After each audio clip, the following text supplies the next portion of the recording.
नमस्कार दोस्तों, आप लोगों का सृष्टि IQ चैनल में बहुत बहुत स्वागत है। आज जो है कि हम लोग अंतर्राष्ट्रीय संस्थान और संगठन, इसमें जो है कि एक सीरीज चल रही है, इसके अंतर्गत हम लोग आसियान के बारे में पढ़ेंगे। सबसे पहले आसियान का पूरा नाम जान लेते हैं। Association of south east Asian nation होता है। यह एक दक्षिण पूर्व एशियाई देशों का एक क्षेत्रीय संगठन है जो एशिया प्रशांत के उपनिवेशी राष्ट्र को बढ़ते तनाव के बीच राजनीतिक और सामाजिक स्थिरता को बढ़ावा देने के लिए स्थापित किया गया है। आसियान का आदर्श वाक्य है one vision, one identity, one community. और आसियान का मुख्यालय जकार्ता है, जो कि इंडोनेशिया की राजधानी है। फिर इसके बाद हम लोग देखते हैं कि आसियान देशों के सदस्य कौन कौन से हैं। इंडोनेशिया 10 सदस्य देश हैं, और इसमें जो है कि Indonesia, Malaysia, Philippines, Singapore, Thailand, Brunei, Vietnam, Laos, Myanmar और कंबोडिया है। फिर इसके बाद आसियान देशों की राजधानी जान लेते हैं, मुद्रा जान लेते हैं। आसियान का जो है कि इंडोनेशिया की राजधानी जकार्ता, इसकी मुद्रा रुपया है। फिर इसके बाद मलेशिया, इसकी राजधानी कुआलालंपुर है और इसकी जो है कि मुद्रा रिंगिट है।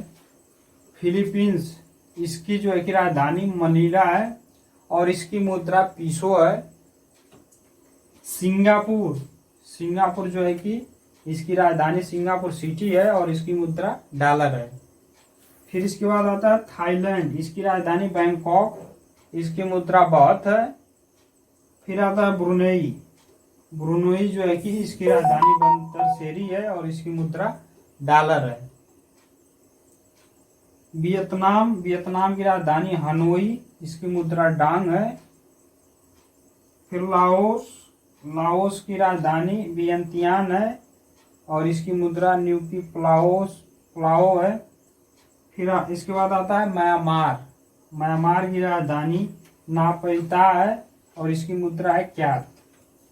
फिर आता है कंबोडिया की राजधानी नोम पेन है और इसकी मुद्रा रियल है। सबसे बड़ी चीज की आसियान के उत्पत्ति का जो है कि 1967 में उत्पत्ति घोषणा पत्र यानी बैंकॉक घोषणा पत्र में संस्थापक राष्ट्रों द्वारा हस्ताक्षर के बाद हुई थी। और इसके संस्थापक राष्ट्र हैं Indonesia, Malaysia, Philippines, Singapore, Thailand. ये 5 संस्थापक राष्ट्र हैं और धीरे धीरे इसमें फिर जुड़ते गए, जैसे कि 1990 के दशक में और 1975 में वियतनाम युद्ध के अंत और 1991 में शीत युद्ध के बाद क्षेत्र में बदलती हुई परिस्थितियों के हिसाब से इसमें जो है कि कुछ सदस्य जुड़ते गए, जैसे कि 1984 में जो है कि ब्रुनई, 1995 में वियतनाम और 1997 में लाओस, 1997 में म्यांमार और 1999 कंबोडिया जो है कि इस संगठन में जो है कि शामिल हुए। इसके बाद हम लोग जो है कि इसके उद्देश्य के बारे में जानेंगे कि आसियान का उद्देश्य क्या है। जैसे दक्षिण पूर्व एशियाई देशों में समृद्धि और शांतिपूर्ण समुदाय के लिए आर्थिक विकास, सामाजिक प्रगति तथा सांस्कृतिक विकास तेज करना, न्याय और कानून के लिए शासन सम्मान तथा संयुक्त राष्ट्र चार्टर के सिद्धांतों के पालन और आर्थिक, सामाजिक, तकनीकी, वैज्ञानिक और प्रशासनिक क्षेत्रों में सामान्य हित के मामलों पर सक्रिय सहयोग को पारस्परिक रूप से बढ़ाना। कृषि के क्षेत्र में फिर जो है कि परिवहन, संचार सुविधाओं में विस्तार, दक्षिण पूर्व एशिया के बारे में अध्ययन करना, जानना, मौजूदा अंतर्राष्ट्रीय और क्षेत्रीय संगठनों के साथ घनिष्ठ और लाभप्रद जो है कि अपना एक माहौल बना के रखना, जो है कि सहयोग बना के रखना। फिर इसके बाद भारत और आसियान के बारे में जानेंगे कि क्या भारत और आसियान के बीच में क्या संबंध है, क्या है। जैसे कि भारत और आसियान का भी एक घनिष्ठ संबंध है। भारत भी जो है कि आसियान के साथ एक अपना जो है कि क्षेत्रीय संगठन बना के रखा है। उसके साथ भी जैसे कि आसियान के साथ भारत का संबंध, उसकी विदेश नीति, जैसे भारत की एक पॉलिसी है एक्ट ईस्ट पॉलिसी की नींव भी प्रमुख स्तंभ है उसका, कि जो है कि पूर्व की तरफ, जैसे कि एक्ट ईस्ट पॉलिसी का मतलब है कि पूर्व की देशों की ओर से मतलब देखो या जुड़ो। भारत के पास जकार्ता में आसियान और पूर्वी एशिया शिखर सम्मेलन के लिए भी एक अलग मिशन है।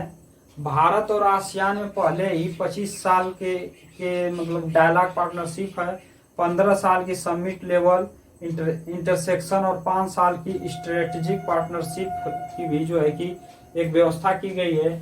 इसके बाद भारत के लिए आसियान का महत्व क्या है? सबसे बड़ी चीज है कि भारत को आर्थिक और सुरक्षा कारणों से आसियान देशों के साथ घनिष्ठ राजनीतिक संबंध की आवश्यकता है, क्योंकि आसियान देशों के साथ संपर्क भारत को इस क्षेत्र में अपनी स्थिति को सुधारने में मदद देती है। और आसियान देशों के साथ बेहतर व्यापार का मतलब ये हो गया कि चीन के साथ भी जो है कि मौजूदगी का प्रतिकार और क्षेत्र में भारत के लिए आर्थिक वृद्धि और विकास का एक मार्ग प्रशस्त करती है। जो है कि हिंद प्रशांत क्षेत्र में चीन की बढ़ती हुई गतिविधियों को एक बैलेंस बनाने के लिए भारत और आसियान का संबंध बहुत ही जरूरी है। भारत आसियान प्रशांत में जो है कि नियम आधारित सुरक्षा वास्तुकला में एक केंद्रीकृत भूमिका निभाते हैं, जो भारत के लिए महत्वपूर्ण है, क्योंकि इसका अधिकांश व्यापार समुद्री सुरक्षा पर निर्भर करता है। पूर्वोत्तर में उग्रवाद, जैसे भारत के पूर्वोत्तरी क्षेत्र में उग्रवाद का मुकाबला करने के लिए आतंकवाद, चोरी या आसियान देशों के साथ सहयोग आवश्यक है। इस तरह से जो है कि आसियान एक बहुत ही महत्वपूर्ण क्षेत्रीय संगठन है, जो है कि इसका हिंद प्रशांत क्षेत्र में काफी महत्व है। तो दोस्तों आप लोग जो है कि सबसे बड़ी चीज कि आसियान का फुल फॉर्म याद करके रखिएगा, क्योंकि परीक्षा में डायरेक्ट यहाँ से क्वेश्चन बन जाता है कि आसियान का फुल फॉर्म क्या होता है। तो ये पता होना चाहिए कि association of south east Asian nation, यानी कि दक्षिण पूर्व देशों का एक क्षेत्रीय संगठन है, और इसकी स्थापना भी पूछ देता है तो पता होना चाहिए 8 अगस्त 1967 ईस्वी में इसकी स्थापना हुई थी। और जो है कि 8 अगस्त को इस आसियान दिवस के रूप में मनाया जाता है। और इसका आदर्श वाक्य है 1 विजन 1 आइडेंटिटी और 1 कम्युनिटी। और बाकी सदस्य देश हैं 10, आपको पता होना चाहिए। इनकी राजधानी है और इसकी जो है कि रुपया है, यानी कि मुद्रा दिया हुआ है। इस तरह से हम लोगों ने अच्छे ढंग से आसियान को कवर किया है। आज के लिए इतना ही, बहुत बहुत धन्यवाद।